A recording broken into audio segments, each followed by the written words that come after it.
Being comfortable with your knife can make or break your time in the kitchen.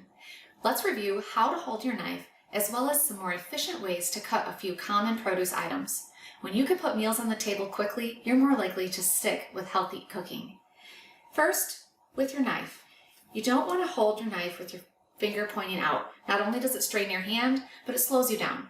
You want to actually pinch the blade of your chef's knife, wrapping your fingers around the handle. This gives you a firm, safe grip. You'll notice this is a fairly large knife. It has an upturned curve and a flat edge on top, and the blade goes all the way through the handle.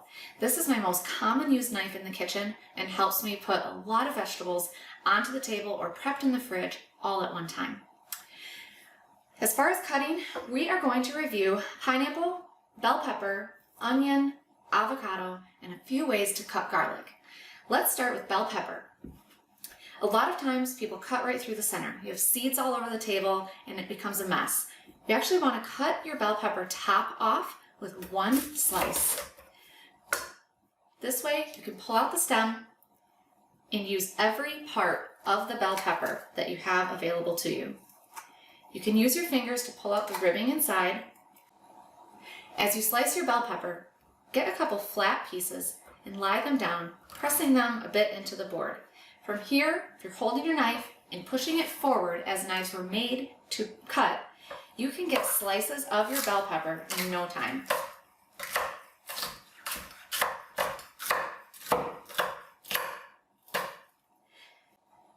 It's crucial to have a sharp blade. Most home cooks should sharpen their blades at least once a week. If you can't get through the skin of a bell pepper or a tomato, you need to sharpen.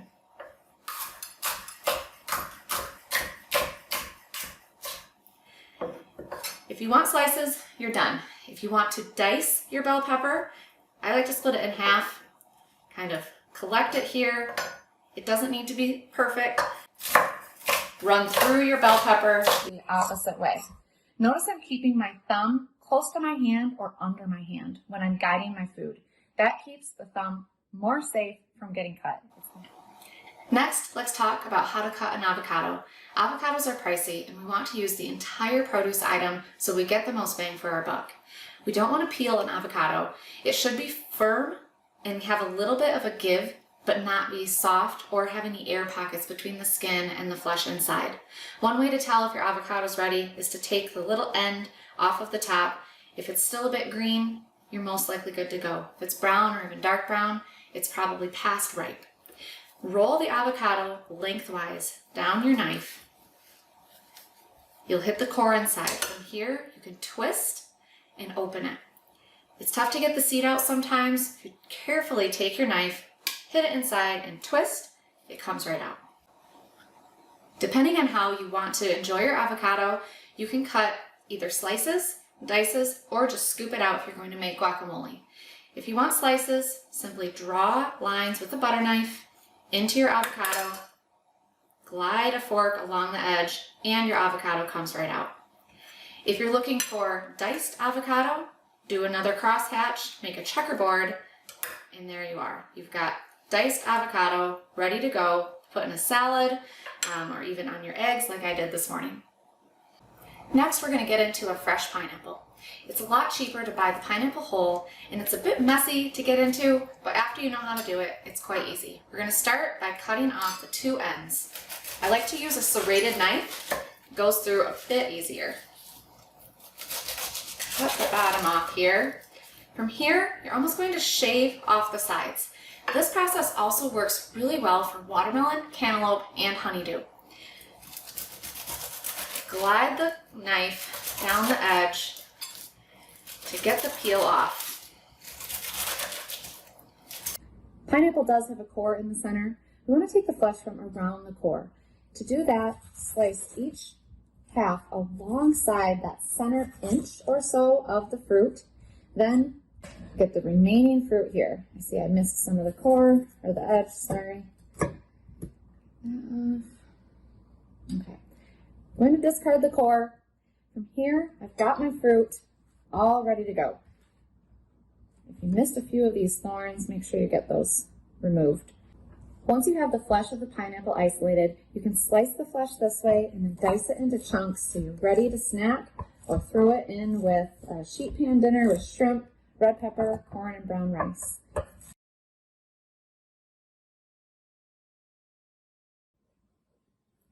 When cutting onion and garlic, I like to use a plastic board with grips on the side versus the wood board so that the odors and tastes don't get embedded into the wood. When you're cutting an onion, keep the root end intact. Slice off the end that has the kind of paper coming off of it. From here, you're going to create a flat edge for yourself, and I like to ensure I'm breaching the first cut so that I can peel the onion more easily. It gives me some corners to actually pull the paper. Once you've got your paper peeled, you're ready to cut your onion. If you just want diced onion, you'll cut a line perpendicular through the middle of the onion, being careful not to come all the way through the root. Gently pull your knife out. Now, turn your knife 90 degrees to that cut, cutting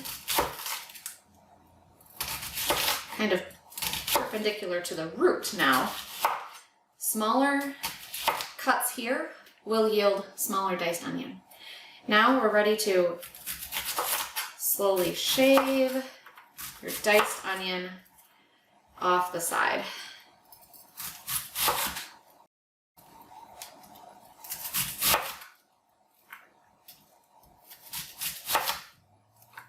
Finally, let's cut some garlic.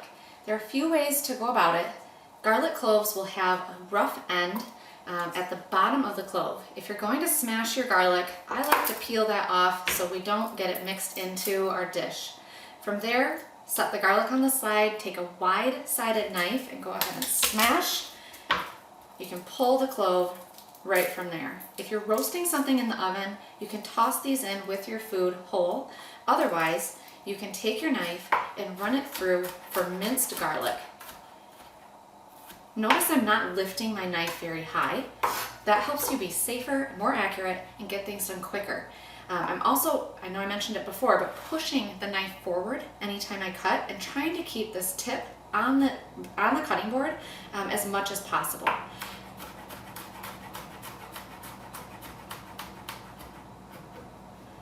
Okay. Another way to peel garlic, which requires a special tool, but it's pretty inexpensive, is with this silicone tube garlic peeler. This is nice because the garlic clove will remain whole. So the peel, it just pulls the peel right off. From here, the reason it's key for it to remain whole is if you're going to be using a rasp or a microplane. This will grind the garlic into a paste, making it melt into your dish. You won't have any chunks, and it actually keeps your board cleaner and keeps your hands cleaner. So this is my preferred version. I do like to use garlic a lot, so this will give you that garlic paste without having to mess with getting the garlic all over your board. So if you want to check that out, you can buy those at home stores or online. So I hope you learned a few tips about cutting in the kitchen. When you get more comfortable, you'll put meals on the table faster and they'll seem less daunting and cumbersome. You'll eat healthier more often and be willing to explore different foods and different produce items.